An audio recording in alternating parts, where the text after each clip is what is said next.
David Deacon moved here with his family when he was going to high school, right? Back in 1980. And he graduated from Bellows Falls Union High School in 81. He went on to Marlborough College and then to the University of North Carolina for a master's degree in folklore. His concentration in American history was at Syracuse University, where he earned a master's and doctorate. His dissertation was on the paper industry in the Northeast, including Franklin, New Hampshire, Turners Falls, Massachusetts, and Bellows Falls. Today, David is an adjunct professor of history at SUNY Oswego and Onondaga Community College in Syracuse, New York. Okay, welcome.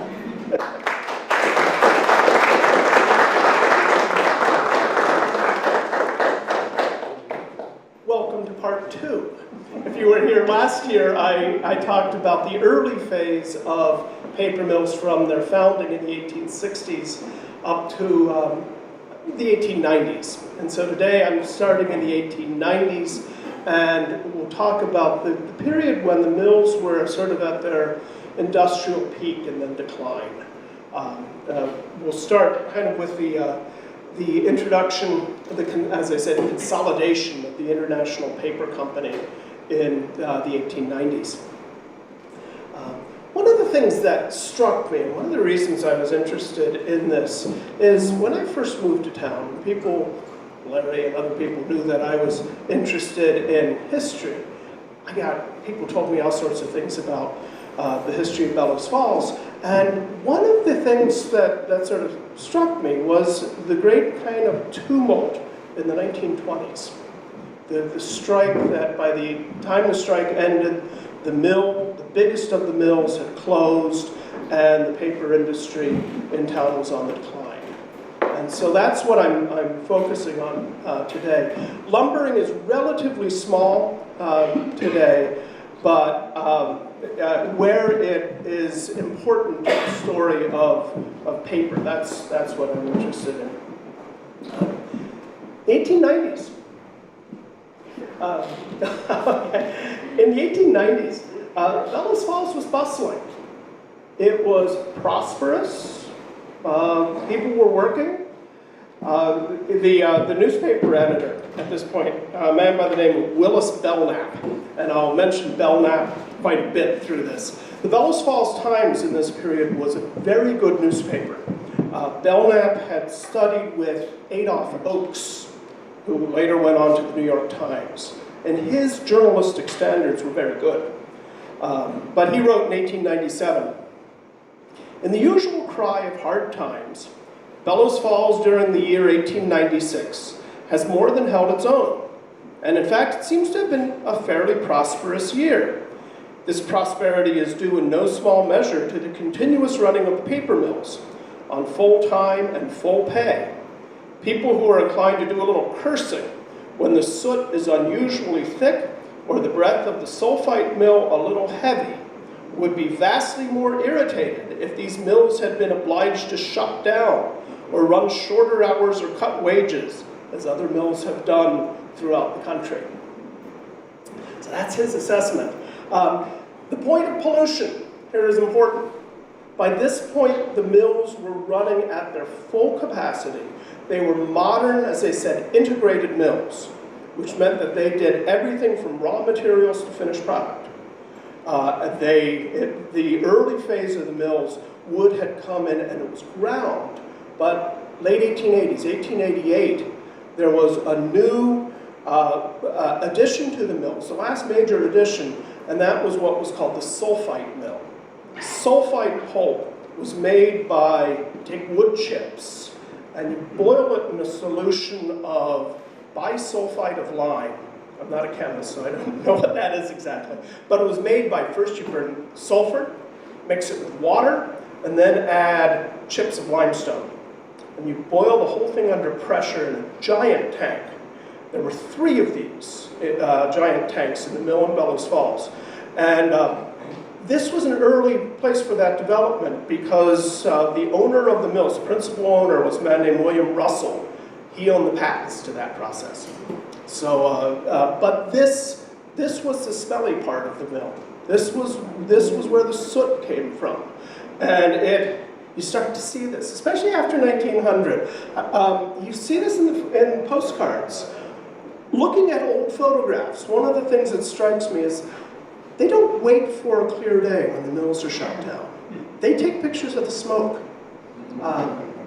So you see this here. Do you recognize the vantage point of this? It's basically right over there. You see the two buildings are still, we still have this and this. The grist mill is here. And then the rest of this is long gone now. Let's take on to the next slide.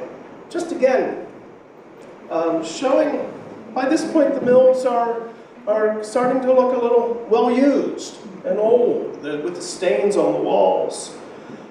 This is one of the biggest of the pulp mills here. When International Paper took over, they numbered the mills. And this was a pulp mill number, letter C, I think. But things are starting to look grimy. How about the next one? Even more so here. These were all done before World War I. World War I changed the market in postcards. If you're a postcard collector, you know something of this perhaps. After World War I, we started getting colored, full-color postcards, and the old real photo postcards are called. They're past their heyday. And then one more. Same basic advantage as the other one. Smokestack for the sulfite mill is this one. And this is the actual mill. Because of the size of the tanks, sulfite mills were always quite tall. There was a report in the Bellows Falls Times at one point that this chimney had been so rusted they had to shorten it, rather than put a new one on, I guess. But the fact that Bellows Falls was, let's see, I think one more. There you go. That's what I'm aiming for. The fact that Bellows Falls was prosperous was sort of an interesting point. Workers were working, paper was being made, there's a market for newsprint still, but the country itself was in a depression. In 1893, there was a financial panic, and until really about 1897, there's very little kind of real economic recovery. Before 1929, 1893 was called the Great Depression. But the mill, the Fall Mountain Paper Company, at this point, has over 200,000 square feet of shop space. It's massive. It employed 434 workers in 1898. These workers worked 2 shifts. In the paper industry, these shifts were called towers. It was short for tour of duty, but pronounced tower, T-O-U-R. It's the way it was in the industry, and I don't know where that came from. The Fall Mountain Paper Company was only one of 6 mills. The Times reported that the other mills were clustered around the big mill, like children around a parent. These included, let's see, there was the Robertson Paper Company. 1897, Robertson started making wax paper. They were one of the early producers of wax paper. There was a small mill owned by John T. Moore that would eventually be bought by International and would later become part of, it's called the TLR complex in later years, or White Mountain Paper. There was a second Robertson paper mill, the John Robertson Mill, the Wyman Flint Mill.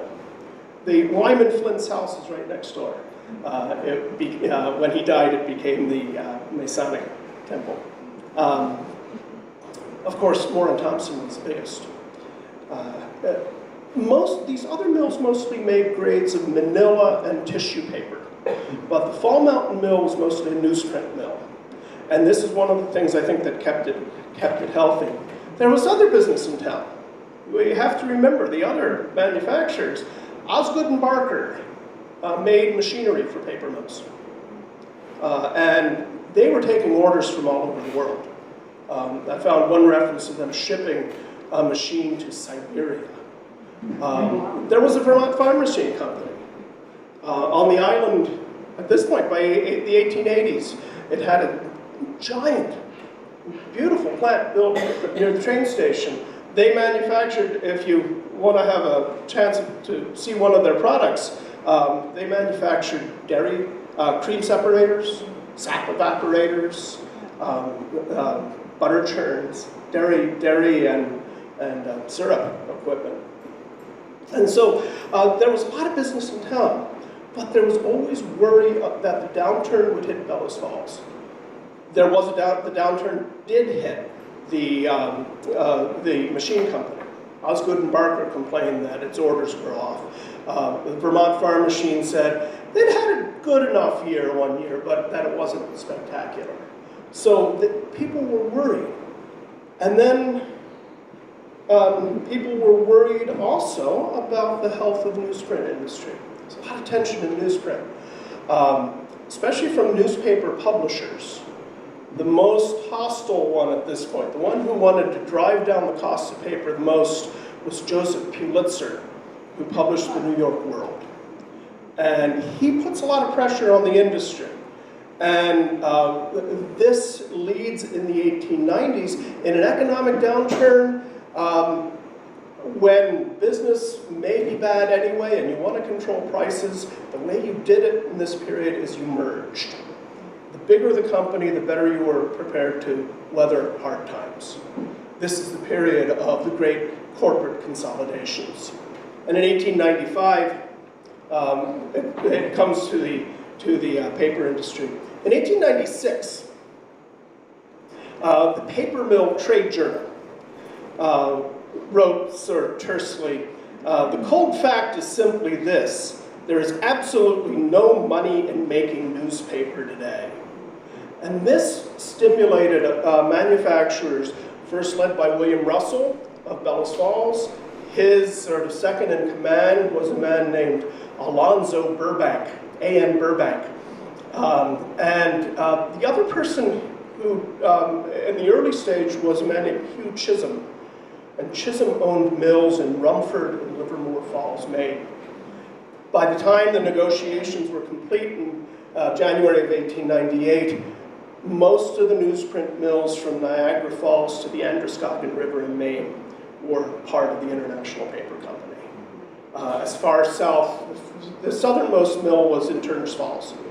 And, but this, Bellows Falls was sort of at the center of that original development. Well, how would it be received? Variety of sort of feelings about it in town here, certainly. For a long time, I couldn't get my hands on Bellows Falls Times from the 1890s up to about 1905. And as they've been digitized, I finally have been able to read the late 1890s. And so I think maybe the state library had some or something. But Belknap was a little worried about the consolidation. He recognized that it could raise the price of newspaper.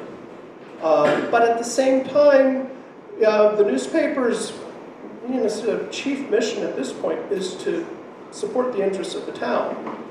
And it seemed like a good idea to sort of stabilize and increase earnings. People like W.A. Russell. William Russell was very popular in town. Alonzo Burbank, I think, was gruff. Later, he would be a very tough negotiator with the unions. The Bellows Falls Times wrote about him that he was a mighty useful man. Sounds like Danny with faint praise. The workers were more nervous about it. the conditions in the 1890s in labor were tense anyway. One of the other things that would happen with the consolidation of International Paper is the office would move to New York. As long as the Fall Mountain Paper Company was here, William Russell, he'd grown up, he'd served an apprenticeship making paper. The Robertsons knew how to make paper.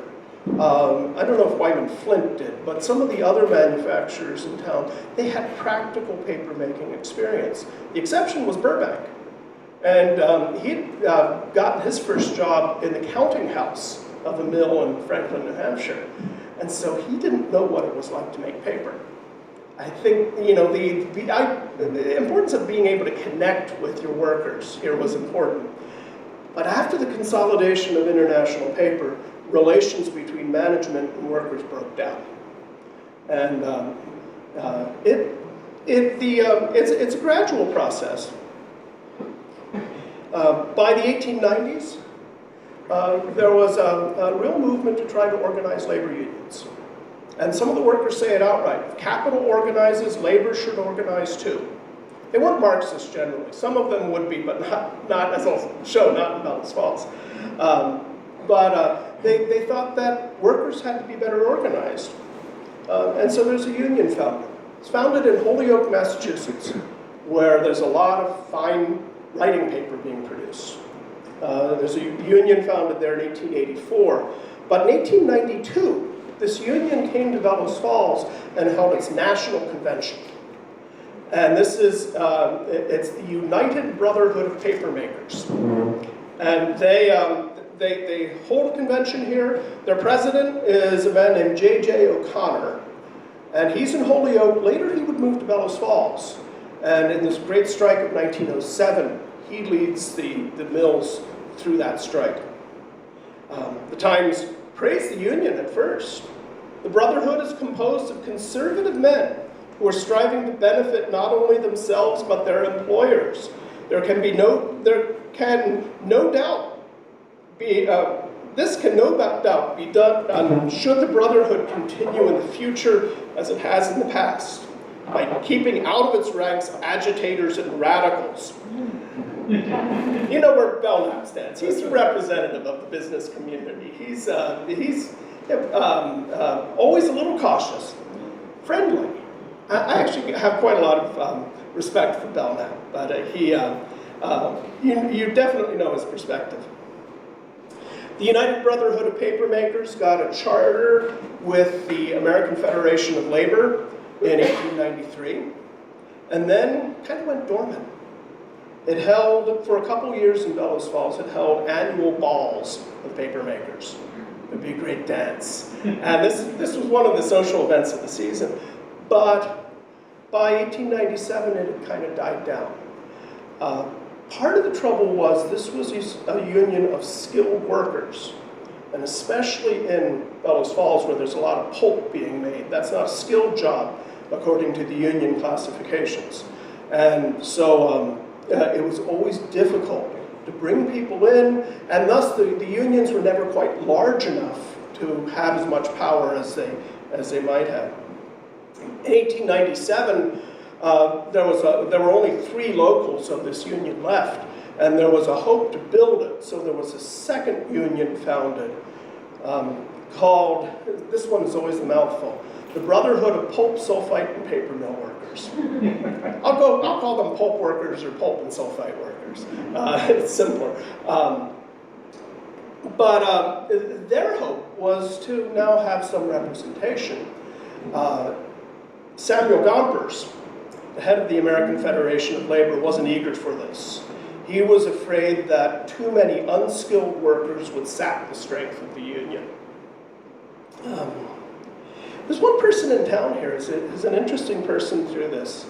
There was briefly a small union, didn't last long, but it was called the Machine Tenders Union.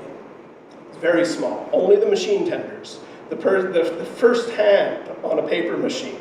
There would be 3 or 4 hands working on one machine. So it was only the machine tenders were in this union. If the Fall Mountain Mill was running 2 shifts of of 10 machines, at any time in the mill, you wouldn't have more than 20 machine tenders.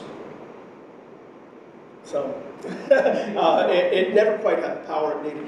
The local president of this was a man by the name of Thomas Canary, T.F. Canary. And he had a career for a while. Are there any Canaries here?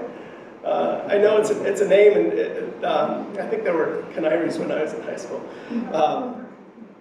He had started working for Moore and Thompson, Arms and Thompson Paper Mill in 1890, and then went on to the Fall Mountain Mill, and then he became involved in the unions. Later, he would go on and run theaters.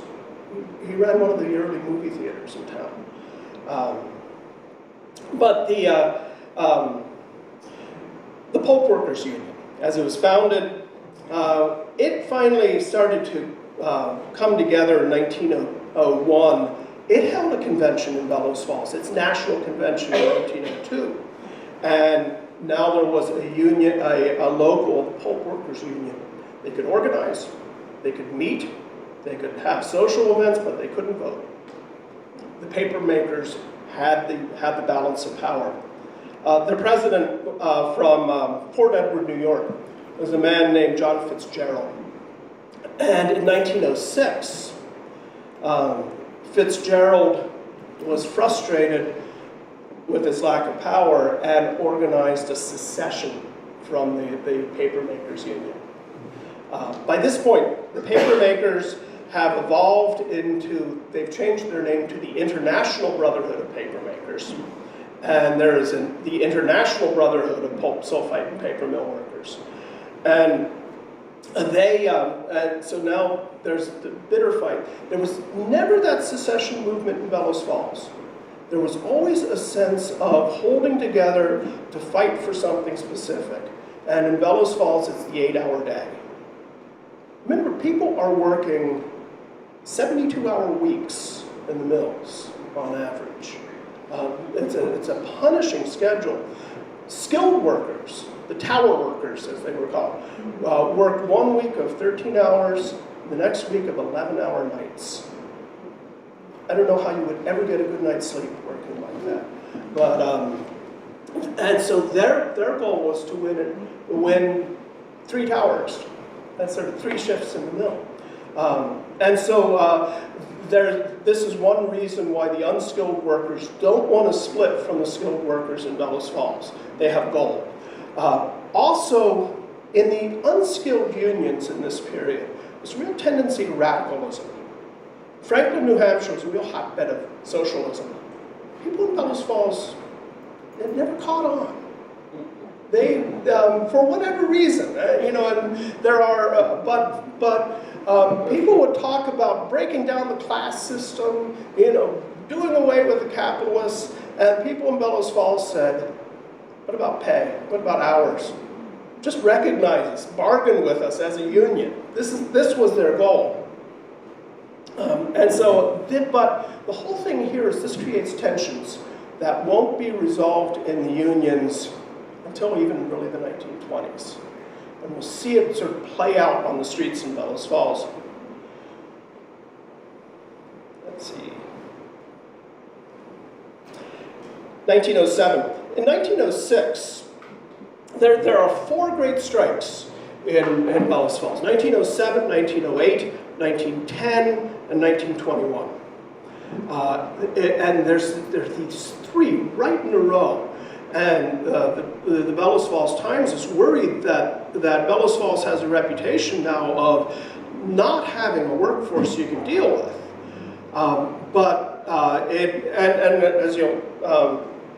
As I feel at least, the unions sort of did a lot of damage to themselves, partly because they couldn't hold together, and there were these tensions between the skilled and unskilled workers. But in 1906, International Paper had granted the 3-tower system to all but 3 mills, and Bellows Falls was one of those mills. So in 1907, as the other mills were going on to the shorter hours, the Bellows Falls locals said, what about us?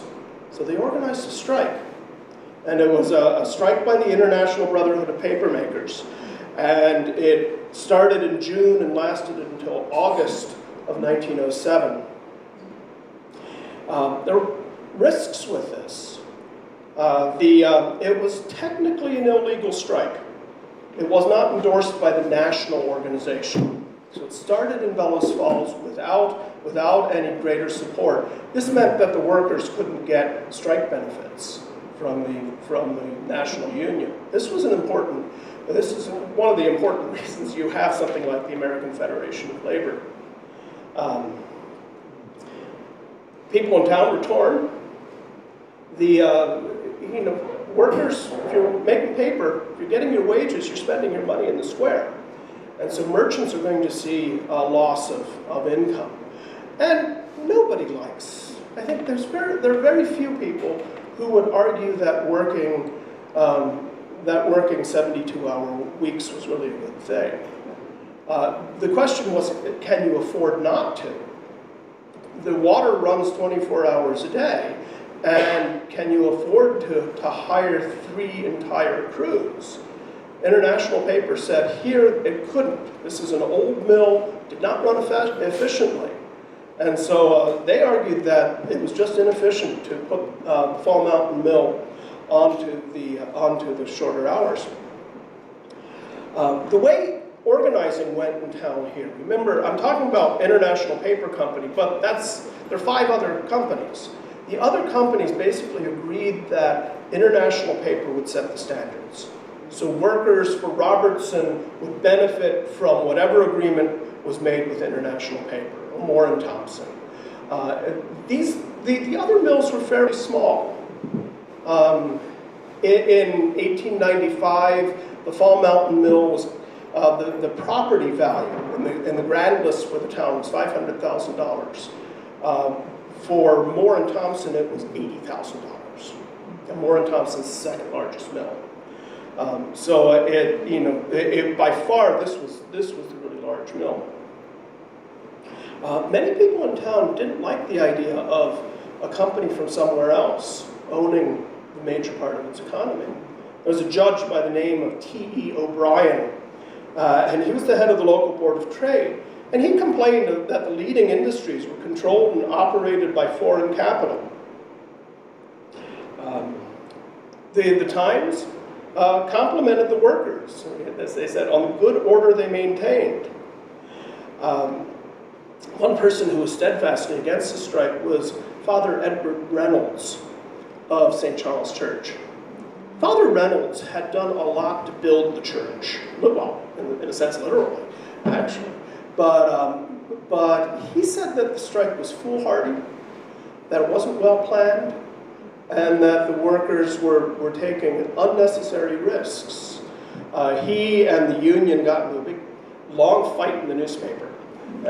He complained that they were anti-Catholic and irreligious, and the union complained, or responded, they didn't care about religion. They don't ask where people go to church. If you're in the union, you're in the union. But for several weeks in 1907, this went on. Lyman Hayes, great historian of Bellows Falls, wrote an article condemning the strike as well, a few months later. And he claimed that $75,000 worth of business had been lost. Lost wages, shutdown of the mill, and the partial shutdown of the mill ever since.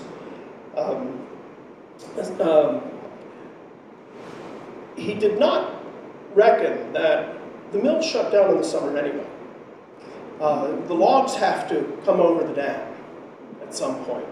And that happens in June or July, usually. There were 3 log drives that came down the river.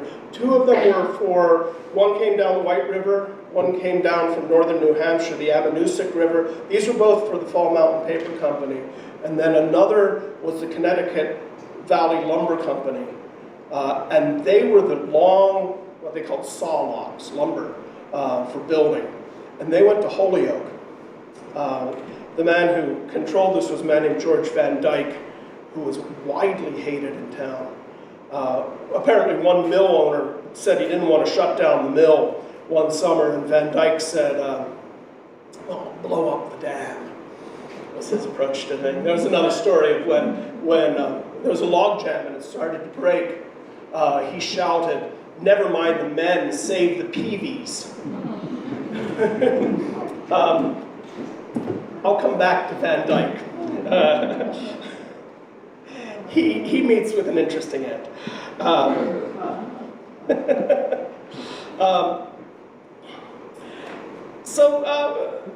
The strikers, the union won the strike of 1907. Let's have this is the parade of 1907. The union headquarters. If you've been in Bellows Falls for a while, you recognize the Star Hotel that burned, was it 83, I think, or 82? And the union headquarters was in here. The Hotel Wyndham is over here. The reason I date this, I don't think the library has it dated, but the reason I date it 1907 is in the shadows in the background. You recognize this? The Island House. The Island House, those chimneys were low to the roof until, the next slide, please. Until the fire, while the strike was going on, the Island House burned. This beautiful old building. It wasn't used as a resort hotel anymore. And it was long past its prime, but it was still a jewel of the village. But it was a great celebration.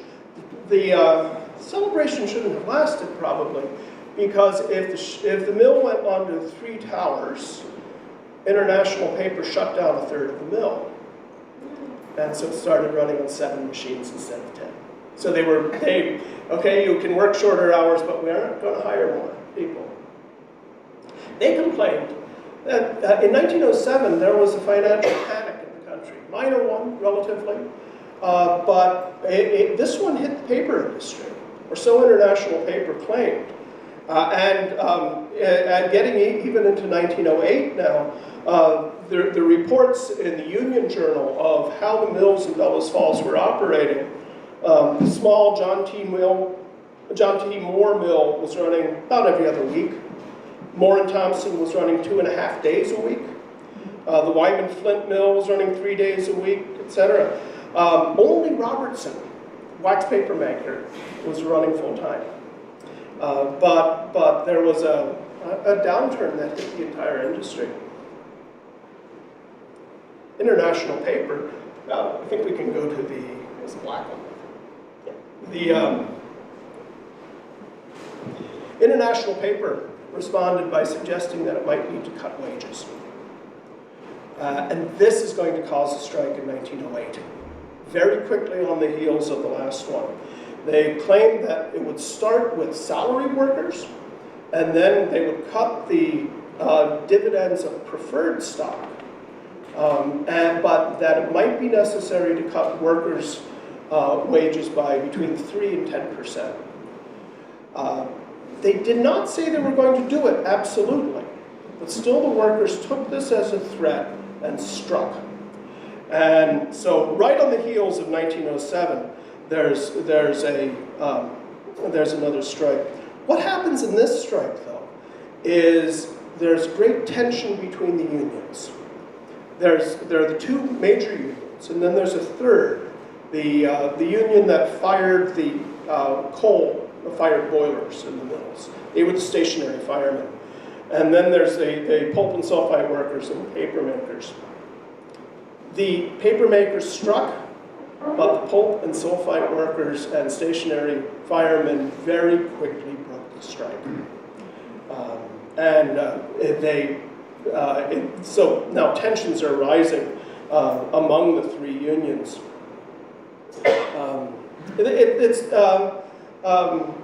This is also going on through the summer as the 1907 strike did. And at this point, people in Bellows Falls started to get frustrated, especially Willis Belknap at the Times. He complains that he asks questions of International Paper. They say, ask the office in New York. He asks questions of the union. They say, ask our office in Watertown, New York. And he says the whole thing is an argument that is going on in New York, and that the village has suffered. He says the whole strike proposition seems to resolve itself into a New York affair. Meanwhile, Bellows Falls interests, which are affected by the strike, must patiently await the outcome and be satisfied with such crumbs of information as either dropped by accident or design from the conference table in the Empire State. So he's unhappy about this. The tensions in the union at this point now, or in the unions now, mean that nobody really wants to go to union meetings. And there's a real lull in union activity for a few years. But the word comes in 1910 that a mill in New York State, in Corinth, New York, has fired one of the skilled workers. And that as a sympathetic strike, the entire unions have to go on strike. Bellows Falls says, the locals say they don't want to go on strike, actually. This is not what they're interested in. There aren't enough really active members to maintain a strong strike. And again, the strike breaks down, it breaks into a fight between the paper makers and the pulp workers. And you read a lot about it in the union papers, in correspondence, and in the union journal. There's one person who complains of strike breakers in the Fall Mountain Mill. He says, we get quite a lot of farmers and peddlers making paper now, and they do more harm than good. They're not making good paper, and the paper's being shipped back often. He had a story of a night watchman who was walking through the mill and thought it was a good idea to strike a paper machine with his club. He lost 3 fingers.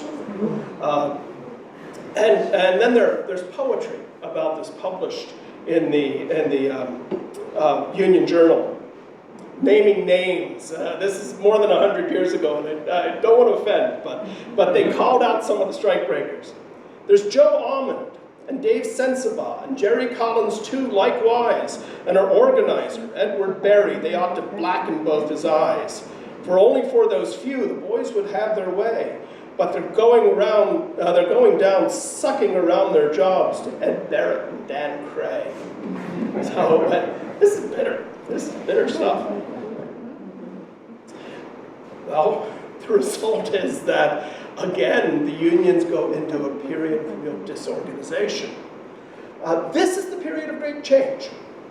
1912, the Bellows Falls Canal Company, owned by Richard Russell, who's the principal owner of this. He's the son of William Russell. He sells out to the firm of Chase and Harriman. They want to develop hydroelectric power. They don't for another, there's no, there's fairly small local scale hydroelectric power being developed, but not the large regional development that will happen in the 20s. Logging. You can't get hydroelectric turbines running if you have to maintain sluiceways for the logs and things. And this starts, it's the beginning of the end. There's a real change in period at this point. This is right before World War I.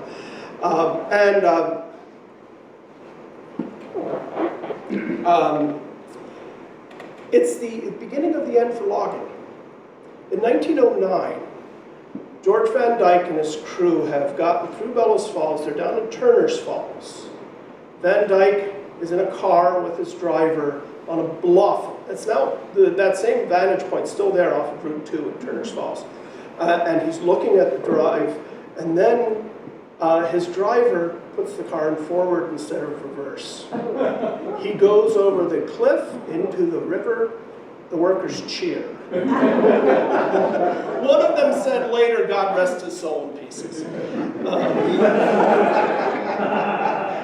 Poor George. Another thing that happened in 1913 was the Underwood Tariff.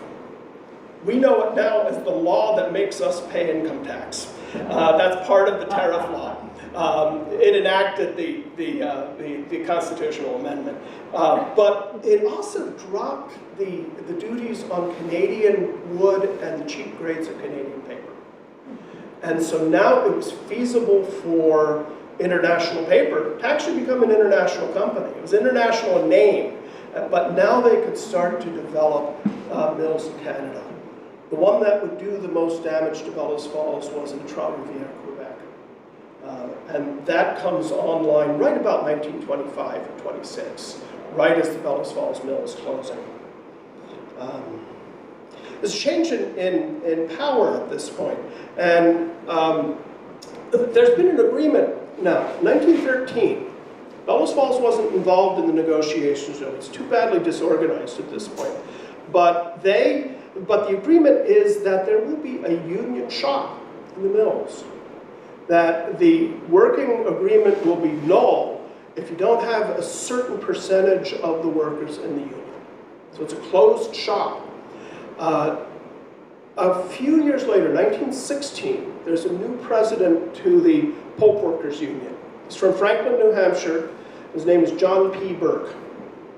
He actually went by, not John, but John P.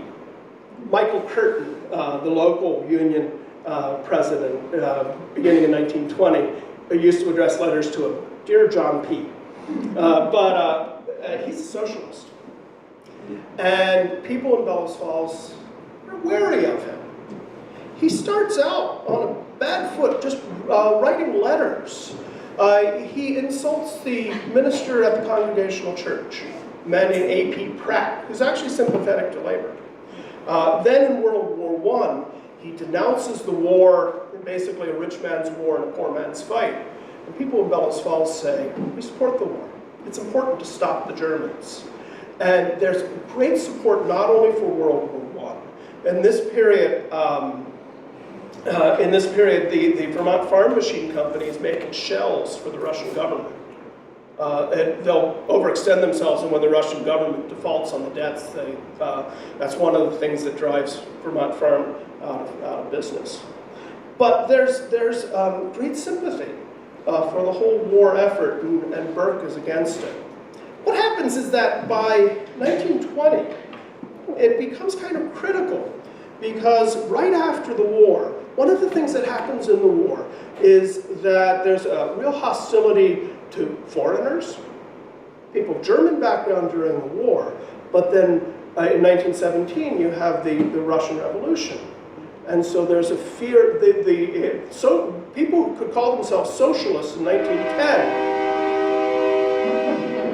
the reason why we're here, the people who called themselves socialists in 1910 would now be called Bolsheviks in 1920. The employers, there's an economic downturn, a recession at the end of World War I. It takes a little while for the economy to come back and roar in the 1920s. And so in 1920, manufacturers across the country start what's called an open shop movement. They want to break down these old union shop agreements. And it hits the paper industry in 1921. And International Paper does this. They force a strike, as I see it at least. They announce no overtime pay, that wages will be cut an average of 30%, and they will not negotiate with the union. And so their goal here is to break the union.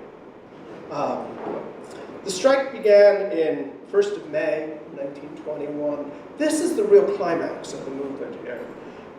It starts quietly. The head, or the correspondent at least, of the Pulp Workers Union is a man named Patrick McDermott. And he writes to John Burke, "Do you know that this is about the funniest strike I've ever been through?" He said, people are playing baseball in the square. But Burke warns him that the company intends to fight it out. It's going to be a fight to the death, as he puts it. To make matters worse, Vermont Farm Machine Company, now with a payroll of about $12,000 a week, has declared bankruptcy. Two major employers in town are now sort of idle. He comes to the strike in July, when there are a lot of pulp logs in the river, and International Paper wants to get them out. So they bring in, the logs are the property of the Champlain Realty Company, which is a subsidiary of International Paper. So loggers now are strike breakers if they take the logs out of the river. It gets a little tough. There's a truckload of loggers that arrives in the middle of July.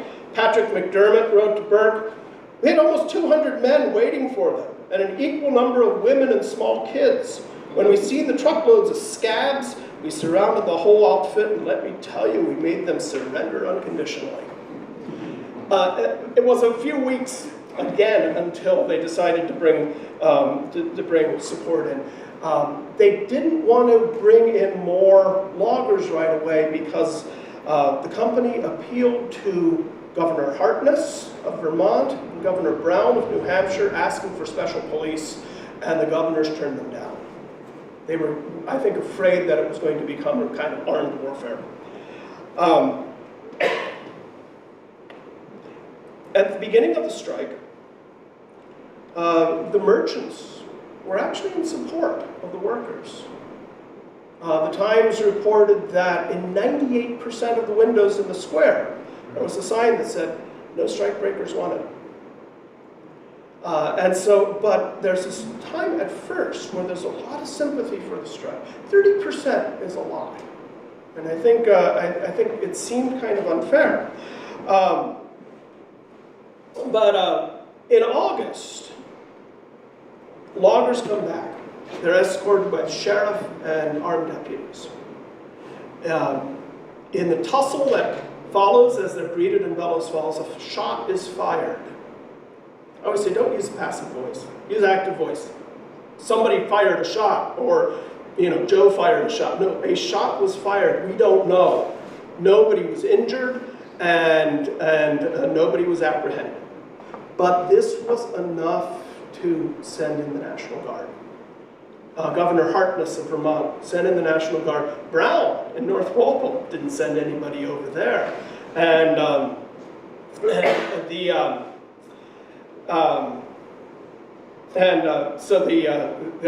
Again, Patrick McDermott said, we drove them out of town. We kept them out. But in Vermont now, things were getting a little tenser, actually. By the fall, International Paper, this is the fall of 1921, International Paper wanted to open the mill. They had 2 machines ready to go, and they were hiring strike workers. The allegation, at least, was that the town clerk and town historian, Lyman Hayes, was using his office to recruit strikebreakers. This made the union really mad. But they were starting to get people who would want to reopen the mill. And as the strikebreakers came in, the newspaper reported boys gathered at the top, or about 100 people gathered at the top of Mill Street, coming up into the square, and serenaded the strikebreakers, the word was, throwing rocks at the Teamsters and things. In another incident, a man named Michael Moore, a machine tender, was coming home to his house on New Terrace when he met with a mob of women and children who chided him and called him a scab. Another man was hit by rocks going to his home on George Street. A man named Thomas Usher was struck in the face with a club as he was going to his home on Underhill Avenue. This is as it's reported in the newspaper. And then finally, there was an injunction against the strikers. And in a case, I think, kind of rounding up the usual suspects, the president of the Pulp Workers Union, a man named Michael Curtin, was arrested. He was tried and convicted. His bail was $600, which comes out to about $8,000 today. There was a merchant in town by the name of Stephen Cray, who didn't side with the other merchants. By this point, the merchants have had enough, and they think the strike needs to be settled, business needs to be back to normal, and so they drop away from their support for the unions. But Stephen Cray stays loyal and he pays the bail for Michael Curtin. But still, Michael Curtin gets 6 months in Windsor jail. This breaks the strike, for all intents and purposes. The mill starts operating on a limited schedule, and it never comes back running all 10 machines. It always stays kind of limited. And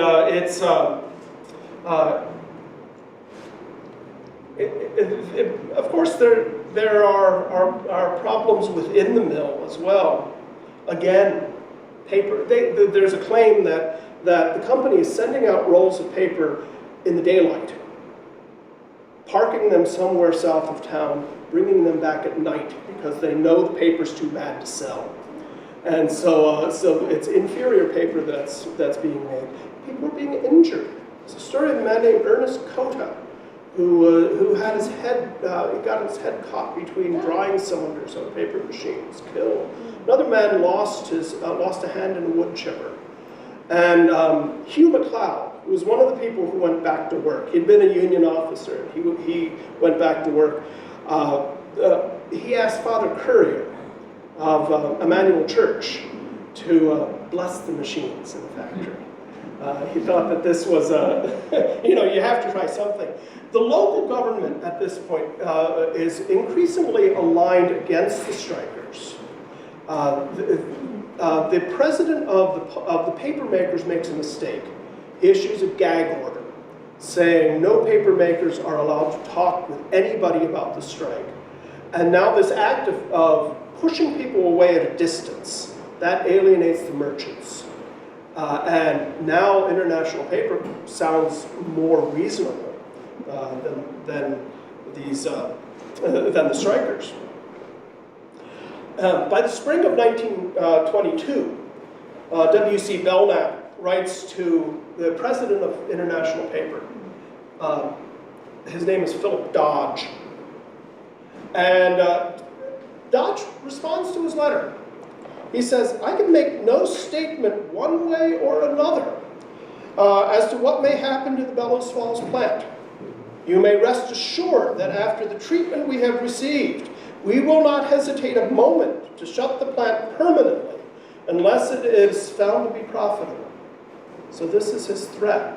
And he says outright that the future on the river here is probably hydroelectricity and not paper. And so there's already sort of inklings of the time to come. The strike goes on. Strikers in dwindling numbers gather, they meet. The injunction means they can't parade. There's no Labor Day during the strike.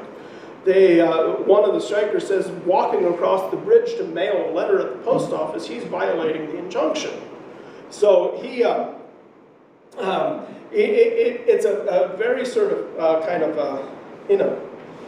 closed down situation. And by this point, the loyalty of many people, including many of the workers, is starting to fade. The strike's gone on too long. And after the strike, John Burke says, we should have ended it a lot sooner. But people continue to maintain the strike until 1926. It's moot by then. The mill's being torn down in 1926. What happens finally? Let's see. In 1922, the new mill in Trois-Rivières, Quebec is being built. International Paper then sells its lumber supply in North Walpole. They'll still make paper, but the lumber is going to be brought in by train. So the supply of raw materials is going to be much less.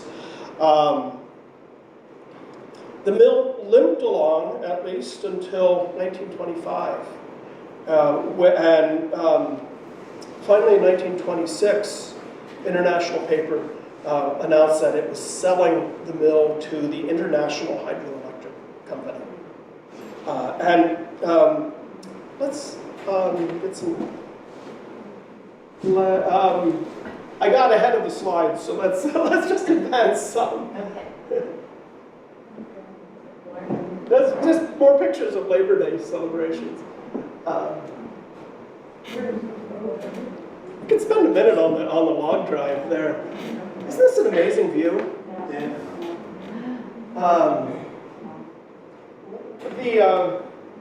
And you know, I think there are very mixed feelings about logging in Bellows Falls.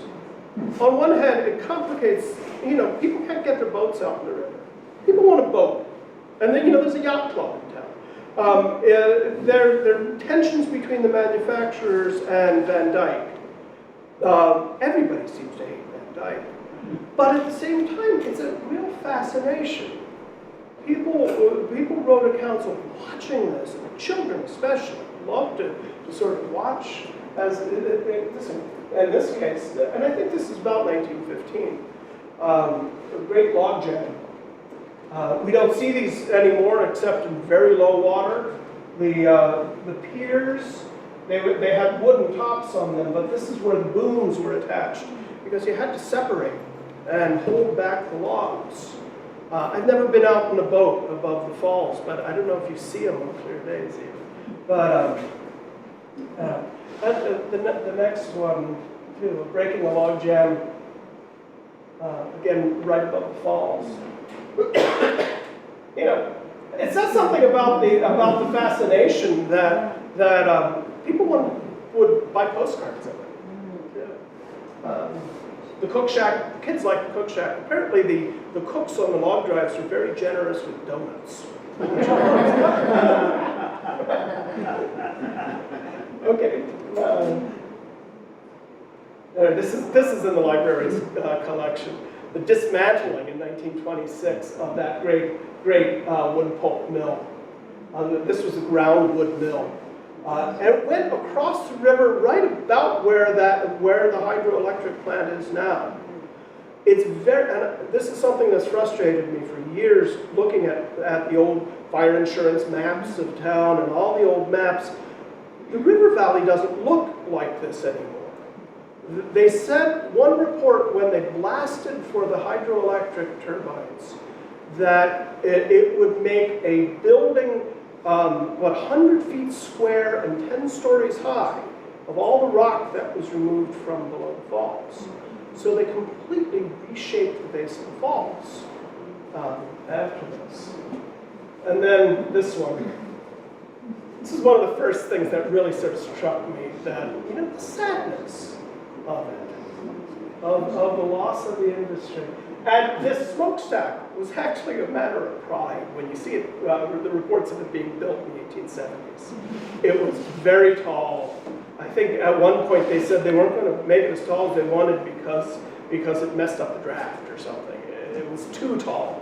But, you know, this kind of announced the town from a distance, I think, too. You knew you were coming to Bellows Falls. And people didn't necessarily have the same feelings about the soot and smoke that we might have today. The earliest reports I see, I think it's 1897, what I read there, was people complaining about the soot and the smell of the sulfite mill. Hetty Green in 1906 said she was going to pipe the smoke from the mill directly into her house and smoke hams. But that's 1906. That's classic Hetty Green. And 1912, finally, right in this period of great change in the industry, a committee from the village writes a letter to the International Paper Company saying, can you vent the sulfite fumes somewhere else? He says, even our gravestones are falling apart. Was the complaint. But that's a different era at that point. The early phase, people aren't too worried about the pollution. But you know, by 1906, 1912, we've already had, we've already seen Theodore Roosevelt and his great conservation efforts. So the mood has changed in the country. But finally, the mill closed really in 1926. There was always hope. And the Times held out this hope until the end, that half of the mill was blown up, torn down, to make way for the hydroelectric plant. That left the whole part of the mill that was on the riverbanks, down Mill Street, under the hill, as they say. And there was always hope that that would stay. And so that's not quite half the plant, that's a good portion of the plant. But then in 1927 looked very much like Hurricane Irene. It was a very wet year. The soil level was waterlogged, and then a late season hurricane came in November and flooded out the entire area. Look at concrete bridges as you're driving around southern Vermont. You'll see a lot of dates of right after 1927 when they were rebuilding bridges. But this was an absolutely devastating flood. And I think at that point, that was the last hope that international paper would continue. The other paper companies kind of went along. Moore and Thompson sold to the Hudson Bag Company, which is a decision that made many people very unhappy in town. I think Frederick Thompson, who had sold the mill, he bought it back eventually. But for a while it was doing better. If you think of the 1920s in Bellows Falls, it's the saddest era of the village, I think. International paper goes. Vermont Farm Machine goes. The industry you never talk about, really, it's a small one. The Derby and Ball Scythe Snap Company. Most people don't even know what scythe snaps are anymore. It's the long wooden handle that you attach the blade to them. But up at the north end of the village, there was a factory that made these scythe snaps. That closed in the 20s. The high school burned. Town hall burned. The railroad station burned. And so Bellows Falls, after 1927, has to kind of rise from the ashes and blood. But the great era of sort of large industrial scale paper making is over. Pretty sad. I have plenty of time for questions and stuff. Yes. What were the wages of the paper workers? I know by about 1910, an unskilled worker could make maybe $1.50 a day. In purchasing power, still not a lot. 30, 40? Does that make sense? It doesn't really to me.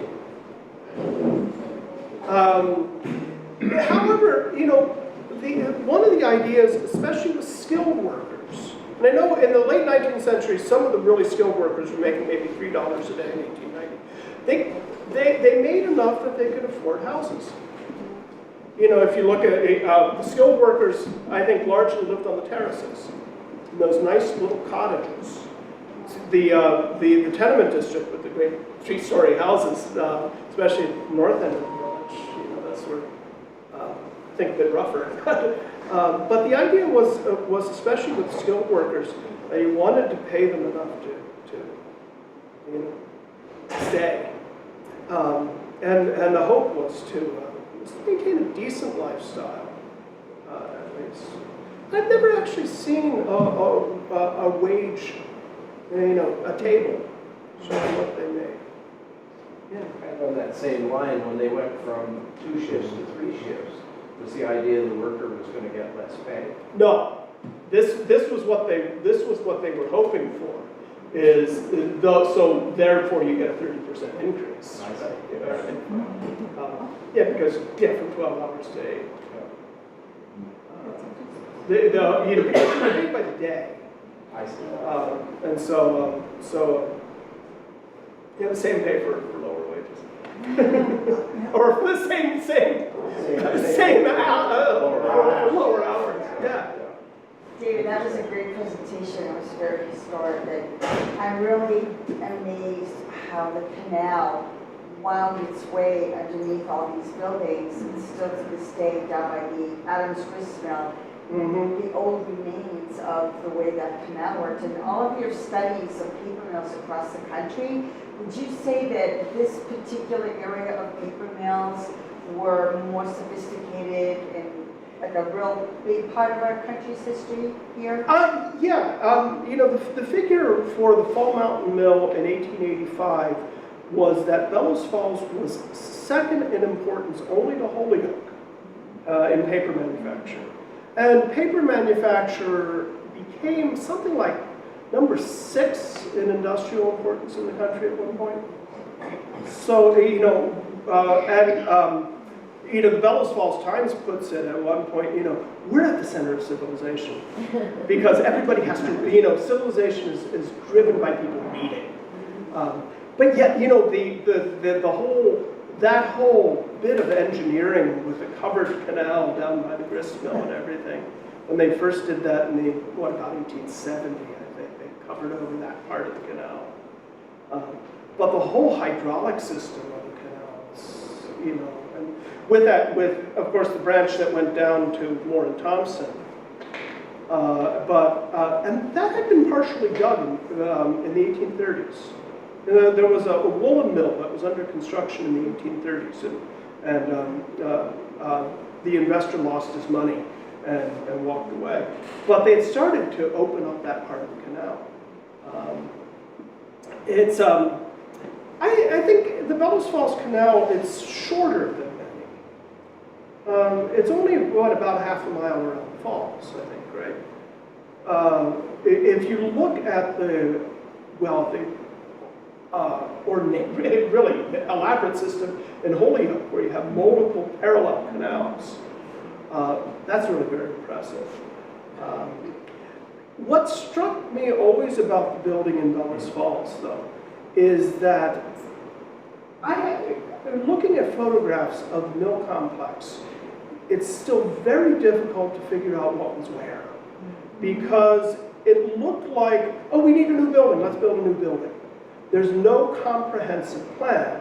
And under below the falls, the river valley curves around. And so the mills are built sort of on a curve, just to make them even more confusing. The big Fall Mountain Mill was in 2 islands, one on the island and one on the riverbank. And so that made it even that much more complicated. Yeah. Did the International Paper have any kind of paper operation in Holyoke? And if they didn't, why not? Because Holyoke was fine paper. It was writing paper. And the writing paper trust, the answer to the International Paper Company in Holyoke was a similar operation, but for fine paper mills. I think there's an interesting crossover, though, of newspaper mills and fine paper mills. Where they come together is in Turner's Falls, where you have the old Keith paper mill, is a fine paper mill, and International Paper was right next to it. But Keith in that period kept its independence. I think Strathmore became part of International Paper eventually, didn't it? And they owned one of the mills in Turner's Falls for a while. Yeah, but there was this sort of complementary trust of fine paper mills. Yeah. Did they ship the product by rail? That was my question. Yeah, they shipped the product by rail. One of the first things that William Russell did in about 1870 is he signed even before most of the mills were built, he signed agreements with railroads. So he knew his shipping rates before he started to build. And he sat on the board of the Fitchburg Railroad. So he was well connected that way. Yeah. 2 things. One, in that first color slide, the very first one, that shows logs coming in by rail. Yes.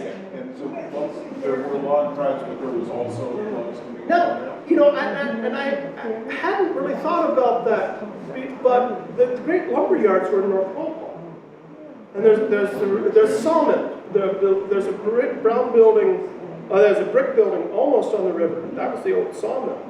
And so the logs were brought out of the river in North Walpole and then shipped around. Was it easier than sluicing them over the falls? I don't know. Or sending them through the canal? There was a railroad spur that went down Ash Street behind the Catholic Church. So they could actually go... St. Peter's. St. Peter's. Yeah. So they could load the logs from the park down there, right onto the trains, bring them right across. Yeah. So, Yeah, and they're all On the mountain track, okay. Yeah. Yeah, What was the population during that period? Has it declined or? it's declined quite a bit. Bellows Falls at its peak, I want to say it was about 7,500. Through the 1890s, it varied. One report, the trouble is Bellows Falls is always listed as part of Rockingham. So how many farmers do you have? I think, and Lovell, the second volume of the town history, she has a population record. And it actually peaked about 1910, 1915. And I think maybe 7,500 or 8,000 people. In your research, have you come across the Bellows Falls semi-pro baseball team called the Pulp Leaders? No. The Pulp Leaders, and they were the first integrated baseball team because they were so terrible. They went down to Greenville, South Carolina, and got some ringers, and the other teams wouldn't. Why have I seen no? Where have you found this? In a magazine that was published in Northampton, Mass. In the 90s called VMag, and I thought it was the most interesting article. It's fascinating. If I'll make your Sure. Anybody who knows anything about it, I'd love Has to. has anybody heard of this? Baseball. People adored baseball. And you know, the paper companies that used to give boxes of cigars, things like that, to a winning team. My favorite team in Bellows Falls was, I think, about 1880, and their name was the Loud Boys. T-shirts for all the different. Wouldn't that be great, the Bellows Falls Loud Boys? Project for each other. When are you going to publish your material on paper mill industry in Bellows Falls? Would people buy it if I did? Yeah, they would. I need to find a publisher, but the trouble with my work is I did 3 towns, and the rough draft of my dissertation was almost 1,000 pages. They wouldn't accept it, so I cut it. But Bellows Falls is a lot more manageable than all 3 towns, and somehow I think there's more interest in Bellows Falls than there are in the other places. If you did it in a limited edition in paperback, I think that you could sell 500, no problem. That's very good for an academic publisher, you know.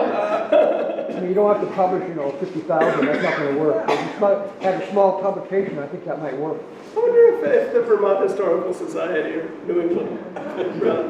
What was the other? I agree. Franklin, New Hampshire, and Turner's Falls, Massachusetts. If the bicycle doctor can publish a book, you can publish a book. Why Franklin?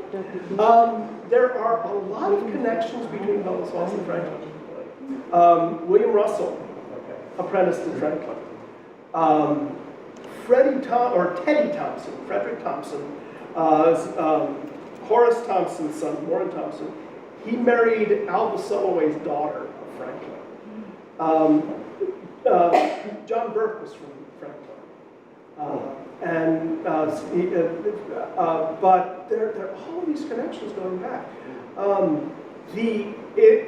Of early paper making, you start with Bill Blake in Bellows Falls, who helps to train somebody making paper in Wells River. One of the paper makers there goes and starts a paper mill in Franklin. And so there's this network. The weak link for me was always Turner's Falls. Turner's Falls was a company town. It was developed by Alva Crocker. I think he wanted to find a way to use the Hoosick Tunnel once he had that finished. And so he built a town. So it had a very different dynamic.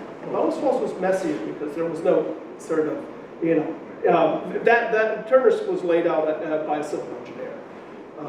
Bellows Falls was never laid out, as far as I can tell. And that, that's the charm of it, is the sort of kind of rough and tumble.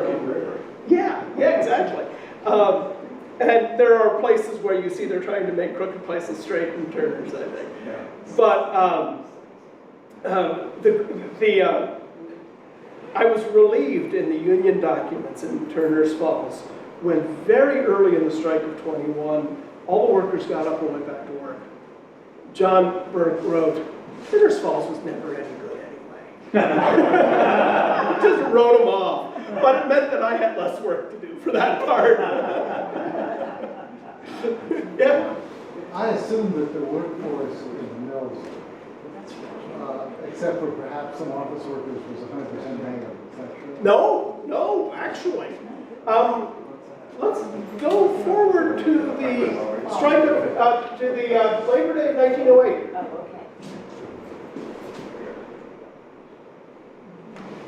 okay. In the early days of paper making, women had the job of cutting rags, and then they had the job of drying paper on racks in the lofts of the mill.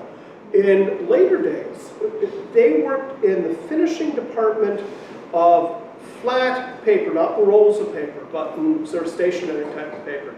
And they operated a machine called a plate calendar. It was basically an iron plate that pressed the paper flat. And so they were called the plater girls.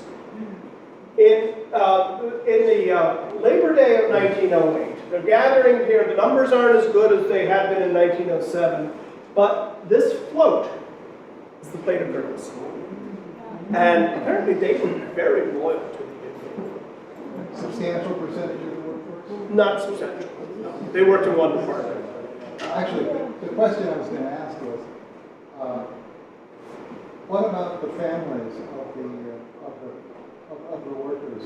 Did they, I mean, the non-skilled workers, obviously did not make enough money to support a family by themselves. What did their wives and children do for a living, and what did they do after the strike?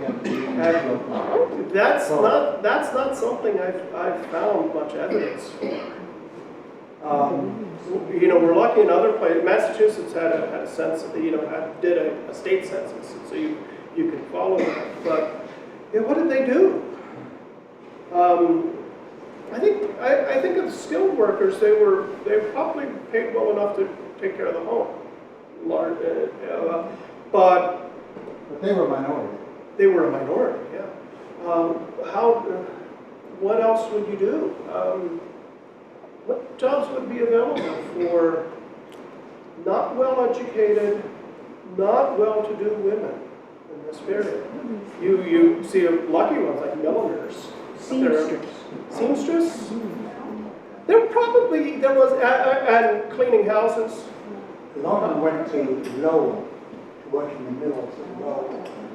Yeah. Particularly the daughters of families, the younger daughters, didn't get married and therefore went to the farm. Yes. But I haven't found actual records of people going to Lowell from here. They'd be lucky if they could do that. Yeah, it'd be, I taught a class in an honors class in which we read the Lowell offering. And so we spent a lot of time talking about Lowell. And they make it sound in the 1840s like it was pretty good. But that was textile.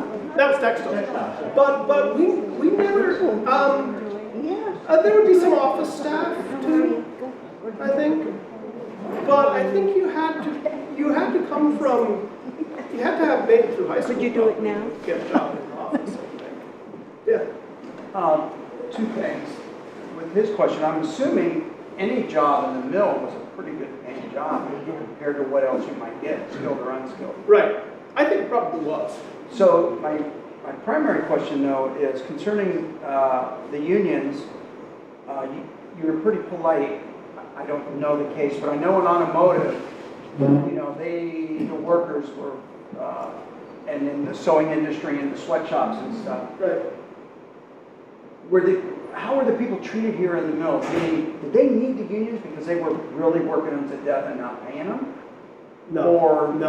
I think it was some. In fact, you know, the strikes here are not usually over wages. Yeah, because, so, They're ones over, except, you know, and it's obvious what they're doing in 1921 is they're forcing the strike, I think. But it's a threat of a wage cut, not an actual wage cut in 1908. They want to work fewer hours. You know, they want, you know, the workers want to have more time with their families and not to work to exhaustion. One of the things that happens in the 1890s also, it has to do with safety in the mills. And paper machines could do horrible things to a person. People joke that you could tell if there was a paper mill near because of all people missing fingers. The Fall Mountain Paper Company, until about 1896, had an insurance plan and had accident insurance. And for some reason I suppose maybe it has to do with depression or something, but for some reason in 1896 they stopped that. About at the same time, a worker who was injured sues the company for his injury. A lot of what they want also is the right for collective bargaining, simply the recognition of the union. So working conditions were pretty fair. Were pretty fair as far as they could be, because it's tough, unpleasant work. Right. And eventually there would also be some reforms where there would be inspectors who would come in, say, you know, it's the drivetrain on the machines that did a lot of damage. Somebody gets his jacket caught in a belt and whips him up to the ceiling, and if you're lucky, it'll rip your clothes off, and if you're not, it'll kind of wrap you around the things at the top of the ceiling. But yeah. If I'm not mistaken, about 1912 was when the federal worker comp law was passed. Yeah.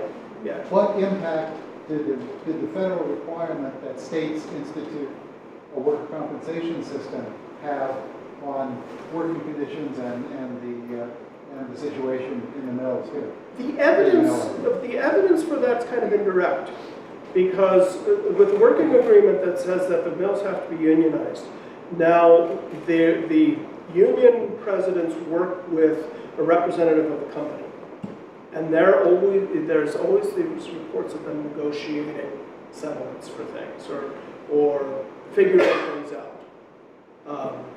The inspector in town who came through town here was a man named John Lundrigan.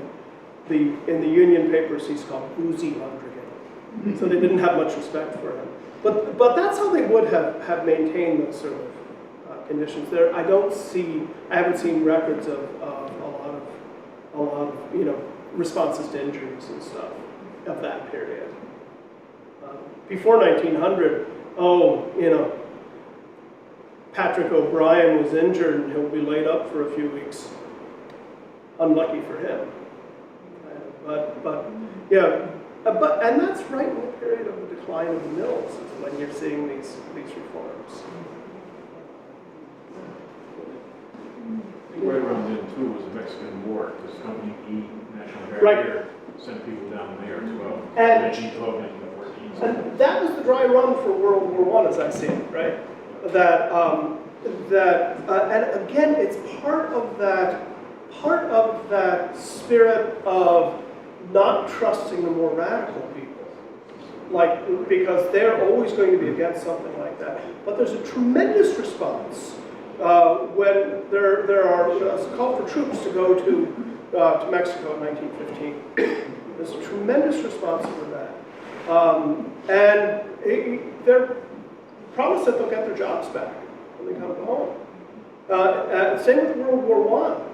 And when at the armistice of World War I, they shut the mills down and everybody turned out in the square and cheered.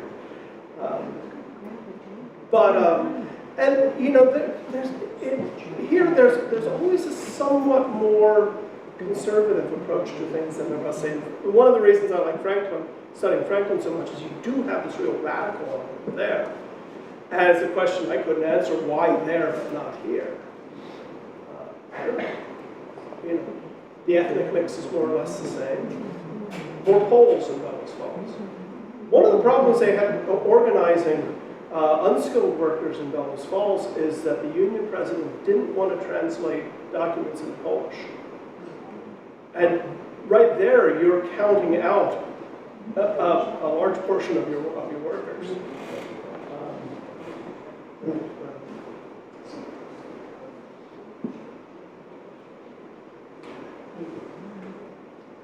It's interesting, one of the friendliest people to the Poles when they started coming to town was Lyman Hayes. Old-fashioned kind of guy, but very much against labor unions. But everybody was complaining about all these people coming in from Poland. And he says, wait a second, they work hard, they save their money, they live well. You know, so he warned people, you know, take people seriously. It's one of his great redeeming qualities, I think. I was very hard on Hayes tonight. But Why did a lot of people from Poland come? why the whole Connecticut Valley? For some reason, I don't know what the inspiration was here immediately. The hope of a lot of Polish immigrants, as I understand, probably some of you know more than I do on this, is that they could get industrial jobs to start.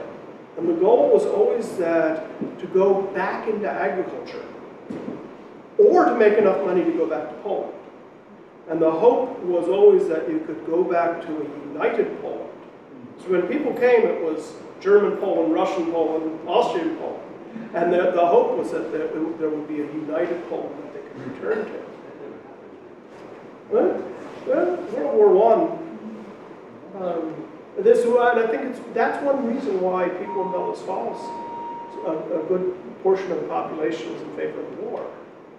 There was propaganda, United States propaganda written in Polish. But some of the hope was also just simply to be able to move out of farms and look down the Connecticut River Valley at Polish names on farms today. Yeah. Number of yeah. That one Yeah. isn't like the one I saw when I was a kid. There was a whole bunch of Indians. Oh, really? Yeah. Oh, that's interesting. And you come back here a little bit, a friend of ours had a house, and so they said, let's take you over there. And all those Indians, and the fire chief come over and he started yelling at me. I said, don't know what you're talking about. I was just a little kid, you know. Oh, that's And then we used to go with all the motorcycles. right. You know that. Get the guys up on the roof and they pour down the beer. Oh, that's a wonderful story. That's like a one-night weekend. Now, A lot of fun around here. my memory of the alumni parade when I was in high school were the kids. I don't know if any of you ever did this. You wouldn't want to tell your parents if you had a hat. You go over the top of the arch bridge. Oh, Yeah. This great arch. I remember seeing people on top of the arch. Yeah. Another thing I haven't heard you say, my dad used to go up on that bridge and dive in. oh, wow. He used to jump off the To arch. get me paid for being born. It cost him more money. He told me they used to do a lot of that stuff. Oh wow. Boy, you imagine going up there? One time he went with a motorcycle. Imagine that. Have you found any motorcycles under the Related to Evel Knievel. They were around. How deep is the river at the arch bridge? Do you know? I have found in 42 feet diving under the arch bridge a lot of very interesting things and a lot of parts of motorcycles. And now when I see them, I'm really kind of big. It could be Indian motorcycles, whatever. You know, there was a wonderful story of building the arch bridge. Was that about 1906? They sent two crews, and they did it in the winter so they could use the ice in the river. And the Vermont crew and the New Hampshire crew, they set it up as a competition. And the result was that the bridge was completed faster than it probably would have been otherwise. I got a grandfather that on that river, Yeah? bringing down the horses, Yeah? and then bringing all the logs in. And I tried to get it, but somebody else got it in the house. Wow. You know, I wanted that. But he lived to be 100 and some odd years. Yeah. People really get a lot. I just want to mention, David is going to thank you. Thank you. You can just add one more thing, David's going to be performing, singing and playing his Guitar. at